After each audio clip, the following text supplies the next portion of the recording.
Бүгін 20 сентябрь күнгө шейшембе облыс аймағынан алынған жаңалықтар менен таныштырып, студияда мен Рахат Бейшалиева, саламатсыздарбы. Алгач күнүн маанилүү окуяларынан кыскача. Баткен облусундагы Тажикстандын кол салуусунан мекенин коргоп жатып курман болгон Рамазан Бактияр уулу кичи мекенинде жерге берилди.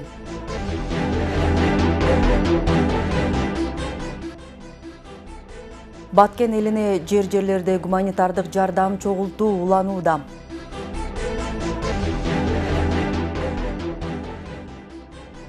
Социалдык контракт Талас районунун жана Талас шаарынын 50 үй бүлөсүнө 100 000 сомдон каражат берилди.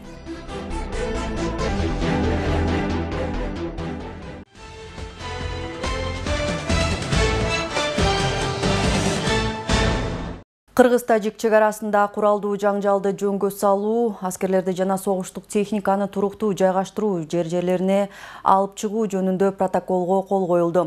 Бул тууралуу Кыргыз Республикасынын УКМКнын басма сөз кызматынан кабарлашты. Маалыматка ылайык, министрлер кабинетинин төрагасынын орун басары, Улуттук коопсуздук мамлекеттик комитетинин башчысы Камчыбек Ташиев Кыргыз-Тажик мамлекеттик чек арасындагы кырдаалды жөнгө салуу боюнча иштин алкагында Тажикстандын Улуттук коопсуздук мамлекеттик комитетинин төрагасы Саймумин Ятимов менен 19 сентябрда кечке маал жолугушкан.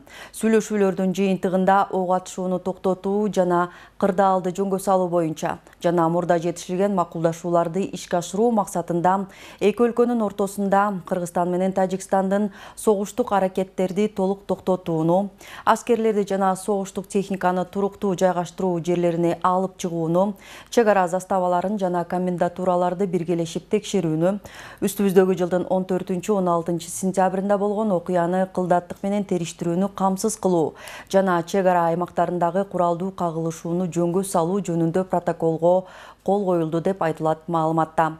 Протоколго Кыргыз тараптан Камчыбек Ташиев, Тажик тараптан Саймумин Ятимов кол койду. Чек ара аймагында тынчтыкты жана туруктуулукту тез арада калыбына келтирүү боюнча тараптардын биргелешкен иши уланууда деп айтылат билдирүүдө.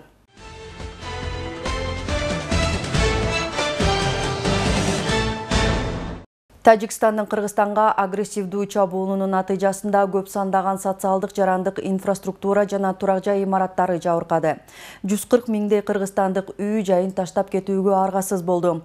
Баткен жана Ош облустарынын административдик аймактык бирдиктерин калыбына келтирүү, ошондой эле региондогу куралдуу кагылышуулардан жапа чеккен жарандардын жана уюмдардын жашоосу үчүн зарыл шарттарды түзүү максатында президент Садыр Жапаров тиешелүү жарлыкка кол коюп, ага ылайык Кыргыз Республикасы министрлер кабинетине бир катар чараларды көрүү тапшырылды. Ошондой эле мамлекет башчысы бир күн мурун кол койгон жарлыкка ылайык 2022 жылдын 1 октябрынан тартып өлкөнүн аскер кызматкерлерине жана укук коргоо органдарынын кызматкерлерине кызмат өтөө үчүн үстөк акылар жылдык маянанын 80%-на чейин көтөрүлөт. Мындан тышкары, учурда өлкө бюджетинен дээрлик 500 миллион сом бөлүндү. Бул сумма жарандарды коопсуз жайга көчүрүү, азык-түлүк, дары-дармек жана медициналык жабдуулар менен камсыздоого багытталат. Инфраструктураны калыбына келтирүүгө, ошондой эле зарыл эвакуацияланган жарандарды жана жабыркагандарга, курман болгондордун үй бүлөлөрүнө жардам көрсөтүүгө республикалык бюджеттен дагы каражат бөлүү пландаштырылууда. Учурда Баткен облусунда 136 770 жаран коопсуз аймактарга көчүрүлдү. Жалпысынан Баткен облусунда 45 убактылуу жайгаштыруу борбору ачылган. Ош облусунда 5301 адам коопсуз аймактарга көчүрүлдү. Мындан тышкары Ош шаарындагы билим берүү мекемелеринин жатаканаларында 1890 орун даярдалган. Республика боюнча гуманитардык жардамды кабыл алуу үчүн 188 пункт уюштурулган. Учурда Баткен облусуна жалпысынан 686 тонна гуманитардык жардам жеткирилди. Учурда кампада 89 тонна гуманитардык жардам бар. Республиканын бардык аймактарынан чогулган гуманитардык жардам 45 жүк ташуучу унаага жүктөлүп, Баткен облусуна жөнөтүлдү. Баткен жана Ош облустарына жардам көрсөтүү үчүн бирдиктүү атайын банк эсебине 100 миллион сомго жакын акча которулду. Бул эсепке мамлекеттик кызматкерлердин жана мамлекеттик органдардын кызматкерлеринин бир күндүк эмгек акысын которуулар, Кыргызстандын жарандарынын, чет өлкөдө жүргөн кыргызстандыктардын, эл аралык уюмдардын кызматкерлеринин которгон каражаттары келип түшүүдө.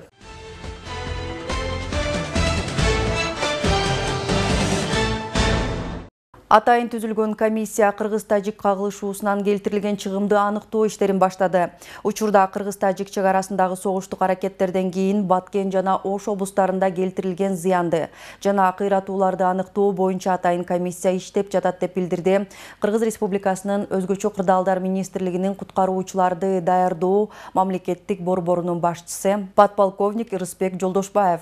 Алдын ала маалыматтар боюнча куралдуу кагылышууда төмөндөгүлөр талкаланган: 364 турак жай имараттары, 168 чарбалык курулуштар, социалдык объектилерден 9, анын 5-өө мектеп, 3 бала бакча, 1 ФАП, стратегиялык объекттерден 5-өө, кыймылсыз мүлк жана турмуш тиричиликти камсыздоо объектилеринен 149, 9 транспорт жабыркады. Бул акыркы маалыматтар эмес, бардык аймакты объектилерди изилдөө жана келтирилген зыянды баалоо боюнча иштер уланууда.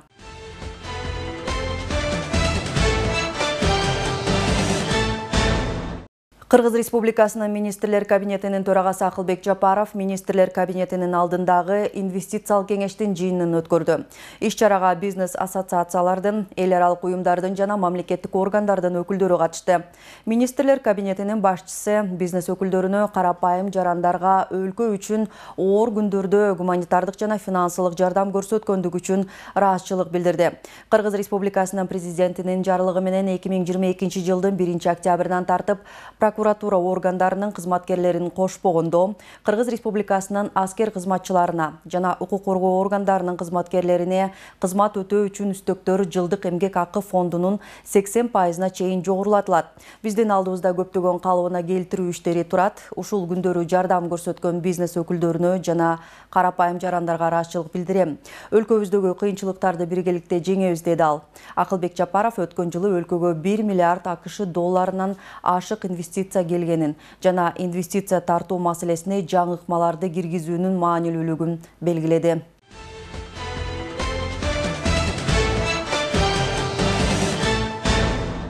Бүгүн 20 сентябрда Баткен облусундагы Тажикстандын куралдуу чабуулунда мекенин коргоп жатып курман болгон Рамазан Бактыяр уулу кичи мекенинде жерге берилди. Ал Манас районуна караштуу Үч Коргон айылында туулуп өскөн.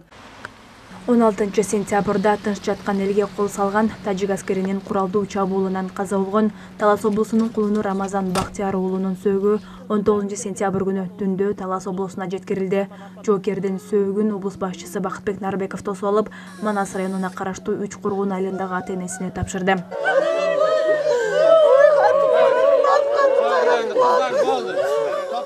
Мекенин коргоп жатып, баатырларча курман болгон Рамазан Бактыяр уулун акыркы сапарга узатуу зыйнатына облус башчысы Бакытбек Нарбеков, Талас облусунун казысы Сулумбек Ажы Узеналиев жана башка мамлекеттик кызматкерлери катышты. Президенттин Талас облусундагы ыйгарым укуктуу өкүлү Бакытбек Нарбеков Рамазандын ата-энесине мекен үчүн жанын берген баатырды тарбиялап өстүргөнүнө ыраазычылыгын билдирип, баатырлардын эрдиги эч качан унутулбасын белгиледи. Уулуңуздар баатырдыкты көрсөтүп, мекен үчүн жанын берип, мамлекетибиздин бүтүндүгү үчүн, эгемендүүлүгү үчүн жандарын казык кылып кагып беришти. Рамазандын ата-энесине, жакын туулгандарына кайгыруу менен көңүл айтабыз. Рамазан Бактыяр уулунун сөөгү бүгүн 20 сентябрда кичи мекени Үч Коргон айылында жерге берилди. Өз каалоосу менен ата мекенин коргоо үчүн 2019 жылы аскердик кызматын өтөөгө аттанган Рамазан Бактыяр уулу алгач аскердик милдетин Нарын облусундагы Тайлак Баатыр атындагы номер 20-25 аскер бөлүгүндө өтөгөн. 2022 жылдан баштап Баткен облусунун Лелек районундагы Кулунду чек ара заставасында көзгө таар болуп кызматын уланткан. 6 айдан соң аскердик келишим аяктамак. Баткендеги кандуу кагылышуу башталардан бир жума мурун Рамазан Таласка ата-энесине кыска мөөнөттүү өргүүгө келген. 13 сентябрь күнү кайра чакыртылып, кетип жатып жакындарына мен ант бергем, антымды аткарышым керек деп шашып кеткенин айтышат. 18 сентябрь күнү кайра суук кабар келген. Апасы айткан, бир күн калбайсың, отпускага алып бүткөн жок го десе, мен ант берип койгом, антымды аткарышым кетип кеткен. Келечекке максаттары көп болчу, мен айта албайм, көп. Уулунун келечекке койгон кыялдары аябай чоң болгонун айтып сыздаган апасы, балам боорукер, үй бүлөсүнө кайрымдуу болчу дейт. Жакшы албам жош. Аябай боорукер болчу.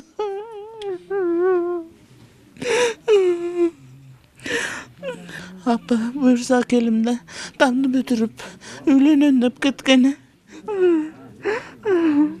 6 ay çürüp kelimeyim. Oşu men üylenem dep ketkeni. Oşu men çok yakşı men söylendi. Radar 1, radar 2, radar 2, 11'ge, radar 2. Кагылышуу башталганда жакындары Бактияр менен такыр байланыша албай болушкан. Ал ок атышуу болуп жаткан жерден досуна видео жөнөткөн. 13-ünde кеткенден кийин 14-ünde 15-inde bir çaldı дейт да. Bir çalып сурап жакшыбыз баары жакшы, согуш бираз башталып атат деп чалган бойдон ошо менен кабары жок. Кийин суукка бардык уктук, ошо Рамазан өтүп кетти деп.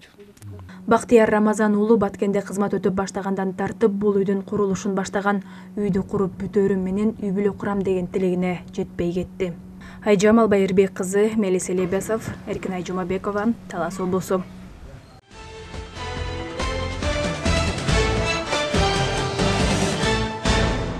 Баткенде жабыр тарткан мекендештерибизге колдоо көрсөтүү уланууда. Бүгүн Бакай-Ата районунан 21 тонна азык-түлүк чогултулуп, Баткенге жөнөтүлдү.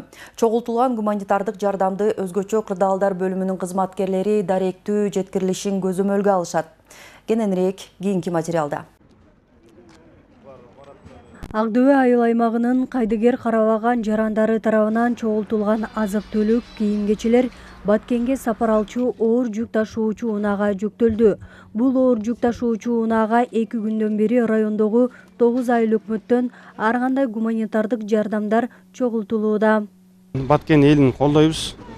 Баткен элине тынччылык болсун, чек арабыз бекем болсун.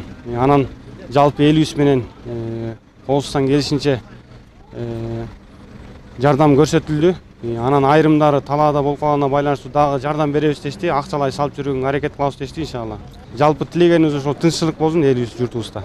Мында чогулган азык-түлүктөр Баткен окуясында эвакуацияланган мекендештерибизге колдоо көрсөтүү үчүн чогултулду.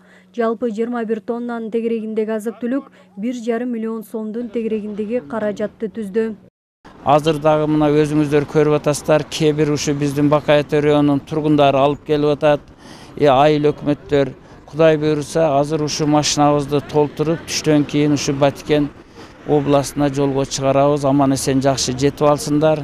Ушул убакыттан пайдаланып мен жалпы эле ушу баткендик туугандарга Бакай-Ата элинин атынан көңүл айтып, андан кийин салам жолдоймун. Жергебизде тынчтык, аманчылык болсун, чек араларыбыз бекем болсун. Тажикстандын куралдуу кол салуусунан жабыр тарткан мекендештерибизге карата уюштурулган гуманитардык жардам даректүү жеткирилиши Бакай-Ата райондук өзгөчө кырдаалдар бөлүмүнүн кызматкерлерине милдеттендирилген. Райондо иштеген мекеме уюмдардан ушу гум жардам чогулуп атат. Бул баягы бузулбоочу продуктулар деп айтып кетем. Мисалы баягы өсүмдүк майы, un, күрүч, сахар дегендей бардык андан тышкары дары-дармектер ушундайлар алынды. Азыркы күндө жүктөлүп атат. Биздин өзгөчө кырдаалдар министрлигинен биз атайын бир офицер кошуп беребиз. Биз баягы сопровождать этип жеткирилет. Ал жерден Баткен облусундагы атайын штабка өткүзүлүп берилет. Анан ошол жерден жабыркаган жарандарга таратылып берилет. Баткен элине Тажикстандын куралдуу кол салуусунан жабыр тарткан мекендештерибизди колдоо демилгеси мындан ары да улантыла берет. Гүлжамал Багышбекова, Калмурат Мейманбеков, Эркинай Жумабекова, Бакай-Ата району.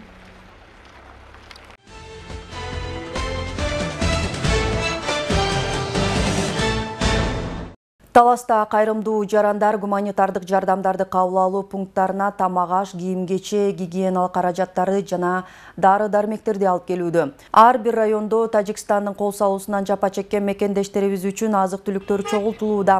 Борбордук аянта турган оор жүк ташуучу унаага Манас районунан алынып келинген азык-түлүктөр тапшырылды.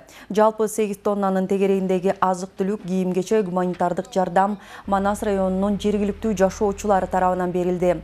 Алдыда дагы кошумча жардамдар көрсөтүлөрү белгилүү болду. Белгиле кетсек, Тажикстандын куралдуу кол салуусунан Баткендин 137 миңге жакын жараны эвакуацияланып, тынч аймактарга жеткирилген.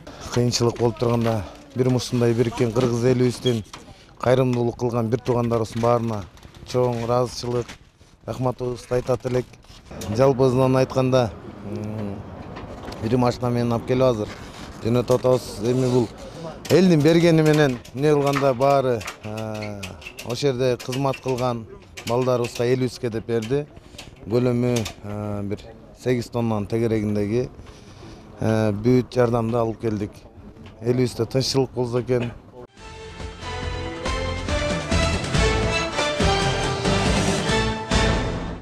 Облус аймагында Баткен эли үчүн кан тапшыруу акциясы уланып жатат. Бүгүн Бакай Ата районунун тургундары Тажикстандын куралдуу кол салуусунан жаракат алгандар үчүн кан тапшырышты.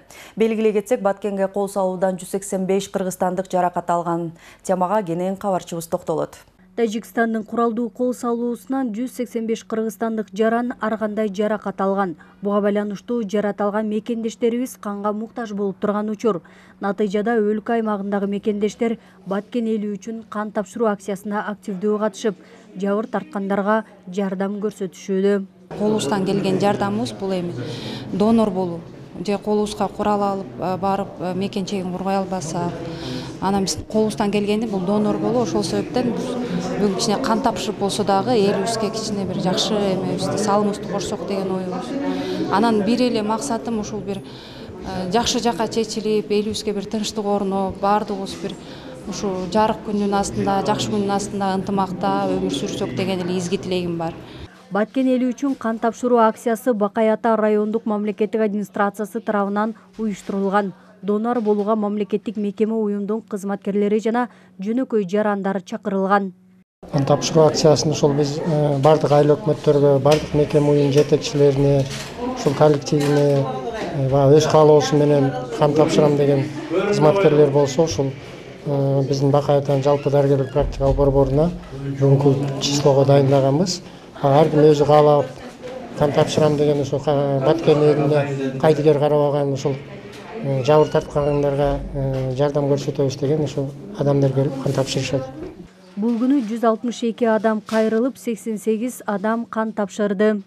Эртең менен 8ден баштап эле ушул кире бериште, поликлиниканын кире беришинде абдан көп эл болду. Бүгүнкү күндө мынакей 100дөн ашык, саат 11 болду, мынакей 100дөн ашык адам келип, ушул кан тапшырат элек деп кайрылышты. Бирок анын ичинен ушул бардык эле кан тапшыра албайт, себеби дегенде ден соолугуна байланыштуу, ошол эле туберкулез, бруцеллез, кант диабети, жана операция болгондор, өнөкөт оорусу менен учетто тургандар алар тапшыра албайт, бирок ага карабастан, ден соолугуна карабастан кан тапшырат элек деп ушу 100гө жакын адам эртең менен 8ден баштап туруп баштады. Ушул убакта 57 адам кан тапшырды. Ушул азыркы убакта дагы телефон чалуулар болуп, мен тапшырам, мен мындай оорум бар эле деп дагы телефон аркылуу да байланышкандар болуп атат. Донор болуу үчүн 18 жаштан 60 жашка чейинки жугуштуу илдетке кабылбаган жарандар гана кан тапшыруу мүмкүнчүлүгүнө ээ боло алышат. Белгилей кетсек, Баткен окуясынан жабыр тарткан жарандарга жардам көрсөтүү үчүн облус аймагындагы ооруканаларда кан тапшыруу акциясы улантыла берет. Гүлжамал Багышбекова, Калмурат Мейманбеков, Бакай Ата району.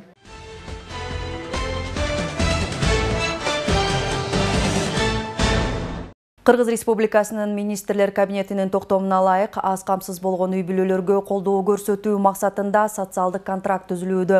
Башкача айтканда, жөлөк пул алган үй бүлөлөргө 100 000 сомдон кайтарымсыз каражат берилет. Бул каражат киреше алып келүүчү ишке жумшалуусу кажет.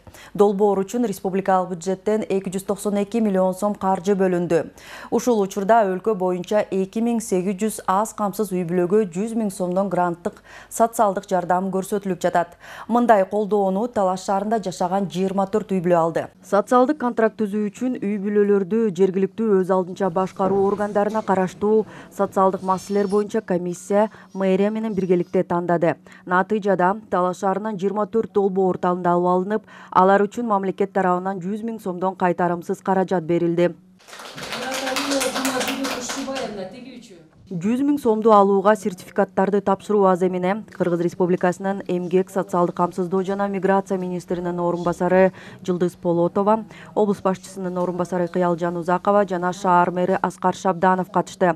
Бул колдоо алар баштаган ийгиликтин башаты болуп, максаттуу пайдалануу зарылчылыгын белгилешти.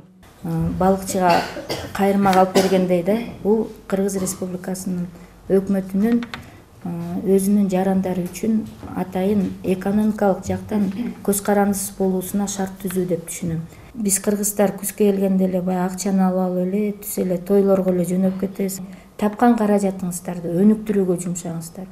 Сиздер келечекте өнүккөн үлгүлүү үй бүлөлөрдүн алдында болуп, сап башында болуп, эмдиги жылкы эмкиз Талаш шаарында ала турган баягы социалдык контракт боюнча сиздерден кийинки жарандарга сиздер эң жакшы үлгүлөрдөн болуп беришиңиздерге тилектешмин.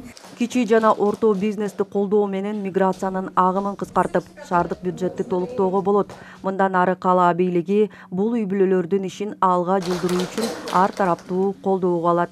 Кийин дагы сиздерге жардам бергенге аракет кылабыз. Консультационный эле эмес, балким ошо бизнести дагы өнүктүрүүгө дагы жардам бергенге аракет кылабыз. Бир мисал, мына 1 жылдан бери бизде мынакей ашар жөнүндө сөз болуп калды. Ашар методу деген жергиликтүү демилгелерди колдоо проектиси иштеп атат. Миллион сом бөлүнгөн. Мына жакында дагы сессия болуп, дагы миллион сом караштырып атабыз. Руслан Акматов 100 000 сом каражатына эт жана жумуртка багытындагы брам тоокторун көбөйтүү үчүн инкубатор алды. Инкубаторга анан чет мамлекеттен ошо жумуртка алдырайын деп аткам. Азыркы алган ошо 100 000 сомго ошо инкубатор алдым, дагы тоокторду алдым, дагы чет мамлекеттен ошо жумуртка алдырайын деген ой максаттамын. Ал эми Нурдин Өмүралиев ширетүү жана унааларды оңдоо кызматын көрсөтөт. Жаңы шаймандар менен ишин жаңыча алып барууга мүмкүнчүлүк түзүлдү. Малярный жумуш кылчумун. Мага ошо тетиктер керек болчу, ушу компрессор, шлиф машина, болгарка, полуавтомат. Мурзада иштеп жүрчүмүн, малярный жумуш менен, анан сварочный жумуш менен, кастоправдык жумуш менен иштечүмүн. Мага ошондо компрессорлордун кийинки азыр заманбап боло баштабады. Улам өнүгүп, астыга жылуу боюнча стимул берди деп айтсам жаңылышпайм. Мамлекеттен алган 100 000 сомдук каражатка тигүү машиналарын алган Махабат Мураталиева эми дагы иш орунун түз алам деп кубанууда. Анткени буга чейин эле чакан тигүү цехин ачып иш баштаган иши жаман эмес. Мен өзүм үйүм астында мини цехим бар эле. Ошо азыр арендага алып бир 3 машина иштетип аткам. Буйруса ошо соцконтракттын жардамы менен дагы 3 машина алдым. Кудайым буйруса дагы 2 аялга жумуш орун пайда болду да. Буну алып иштеткен себеби ошо жумушсуз кичеке балдар менен үйдө отурган келиндерге аябай жакшы. Көзүм жетет, буйруса ооба жаңы машиналар менен жаңы жумуш башталат да, Кудай буйруса дагы үстүнө кошулат. Социалдык контракттын негизинде 100 000 сом кайтарымсыз каражат алган жарандар ары багуу менен бал өндүрүүнү, унаа оңдоочу жайлар, ширетүү жана күнөскана куруу иштерин башташат. 100 000 сомдук каражат бул үй бүлөлөрдүн балдары үчүн алган жөлөк пулдарынын эсебинен берилет. Башкача айтканда, эми алар 3 жылга чейин жөлөк пул албайт. Бирок киреше алып келген ишти баштап каражат табууга мүмкүнчүлүк алышты. 3 жыл бою бул үй бүлөлөр мындайча айтканда жөлөк пул алышпайт. Бирок 3 ай баягы келишим түзгөндөн баштап 3 ай жөлөк пул берилип турат. Анткени деген ишти баштаганга дагы бир аз мүмкүнчүлүк бериш керек. 100 000 сом алган үй бүлөлөр башкысы бул каражатты той аштарга эмес, максаттуу ишине жумшоосу керек. Анткени бул үчүн көзөмөлдө болот. Рахат Бекшелиева, Бексултан Рахатбек уулу, Талаш шаары.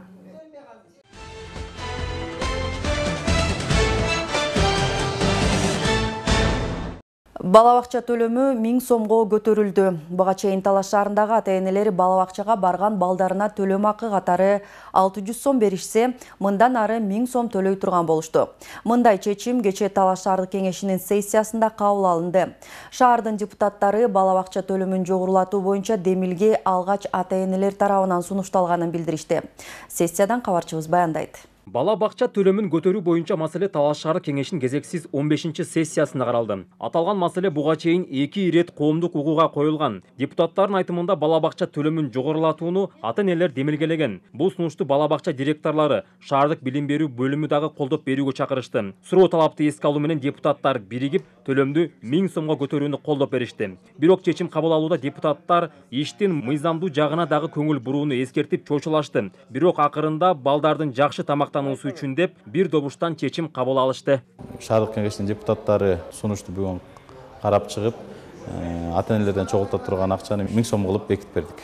Бул маселе абдан курчуштуруп атат. Депутаттардын арасында көп талкуу болду. Негизинен бул баягы компетенция бизге толугу менен кирбей калдыгандыгына байланыштуу, мыйзам чийик болгондугуна байланыштуу.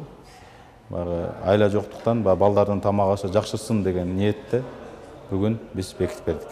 Бардык ар бир садикке барган баланын ата-энесинин колу менен кайрылуу келип түшкөн демилге ата-энелер тараптан болду бул жерден. Анан биз коомдук укугуга койдук, коомдук укугу колдогондон кийин анан кеңешке алып чыктык. Кеңеш баягы жана өзүңүздөр да көрдүңүздөр, талаш тартыш болду. Анткени биздин компетенциябызга кирбейт, муну кандай кылабыз деп. Анткени баягы мыйзам чийки болуп атат. Гарононун суранышы менен болду бул жерде. Шаардык кеңештин бул жолку чечимин бала бакча директорлору жактырышты. Себеби 600 сомдук төлөм менен балага бир айга тамак берүү кыйын. Буга азыркы кымбатчылык дагы кедергисин тийгизген. 45 сомго баланы эмет багып атабыз. Ар бир балага ошондой тамак бөлүнүп атат да. Мына акыркы күндөрү көтөрүлгөн сайын, товарлар көтөрүлгөн сайын биз балдарга тамак берүү маселеси өтө кыйындыкка туруп баратат да. Азыркы бүгүнкү шаардык кеңештин депутаттарына рахмат.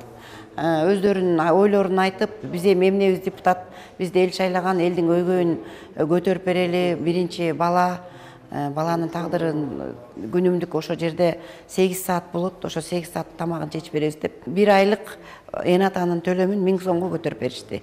Жаңы чечим Талас шаардык билим берүү бөлүмү тарабынан ишке ашырылат. Ага ылайык мындан ары Талас шаарындагы бала бакчалары үчүн төлөм акы 1000 сом болот. Анын негизинде балдардын тамактануусу кыйла жакшырып, витаминдүү азыктар берилет дешет бала бакча жетекчилери. 85-90% санпиндин нормаларына жетип беребиз азыр балдарга.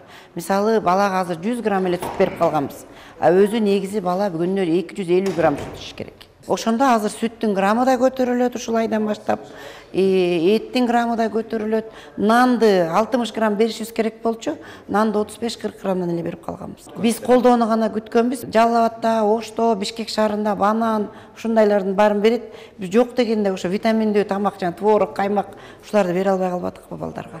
Мындан тышкары сессияда дагы бир топ көйгөйлөр каралды. Депутаттар элдин талабын эске алуу менен Талас шаарынын күнчыгыш тарабына дренаж куруу, Бердике Баатыр көчөсүндөгү жолду Мырзалиев көчөсүнөн Чубак Сатаев көчөсүнө чейинки аралыгын асфальттоо долбоорлорун Талас облустук өнүктүрүү фондуна сунуштоо боюнча чечимдерди кабыл алышты.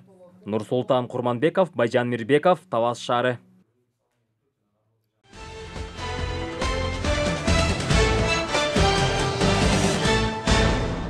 Ушул жана башка жаңылыктар биздин социалдык тармактардагы баракчаларга жайгаштырылды. Баракчаларыбызга катталып, комментарий калтырып бөлүшүүнү унутпаңыздар. Алдыда эртеңки күнгө күтүлгөн аба ырайы. Саламатта болуңуздар.